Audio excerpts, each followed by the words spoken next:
It's easy to get in a rut when it comes to dinner time, but what if you could take the same recipes you already know and make them even better? The tips I'll show you in this recipe can make every weeknight dinner better and more delicious. Searing is a really basic cooking skill where you cook food, usually meat or poultry or seafood, at a high temperature until it develops a crust. Think of it like caramelization, except instead of browning sugar, you're browning protein. In our roasted chicken and asparagus with pan sauce recipe, searing the chicken thighs deepens the flavor through the Maillard reaction, which is a chemical reaction that gives browned food that distinctive flavor. To get started, you want to get your pan nice and hot, so I preheated my stainless steel nonstick skillet with a tablespoon of oil over medium-high heat for 4 minutes. I've seasoned my chicken thighs with a tablespoon of DIJON RUB. Now, if your family doesn't like mustard, you can make it your own with any seasoning you like. Put the chicken in the pan and set a timer for 4 minutes, and then walk away.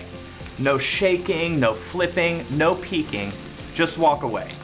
While it's cooking, I'll prep the vegetables. I'm going to use the simple slicer to cut the onion and the mushrooms. I like it because it cuts everything evenly, so it cooks all at the same time. Next, I'll cut the asparagus into bite-sized pieces. Then I'll cut the tomatoes in half with the closing cut.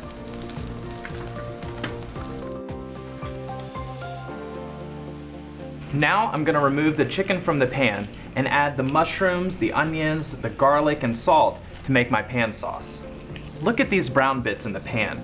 It's called fond. It's what's left in the pan after you sear. But it's not something that you want to scrub away. It packs a ton of flavor that you just can't buy from a box or a tube or a can. You can only get it from a good sear in a good pan. I'll add these vegetables because they have a lot of moisture that'll cook out and loosen up the fond, so it'll be incorporated into the flavor of the dish. Next, I'll add the wine, the lemon juice, and the rest of my rub, which will make up the base of the sauce. We'll reduce it by about half to thicken and intensify the flavor. You don't have to use wine, you can also use chicken stock or veggie stock or just water.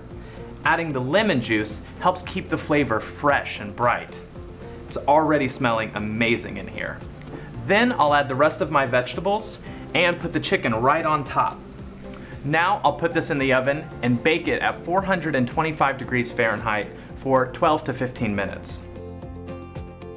Now, look at how gorgeous this is. This dish is made with very simple ingredients and some fundamental cooking skills like searing and reducing, but it proves you can turn any recipe into a special meal to share with your family and friends.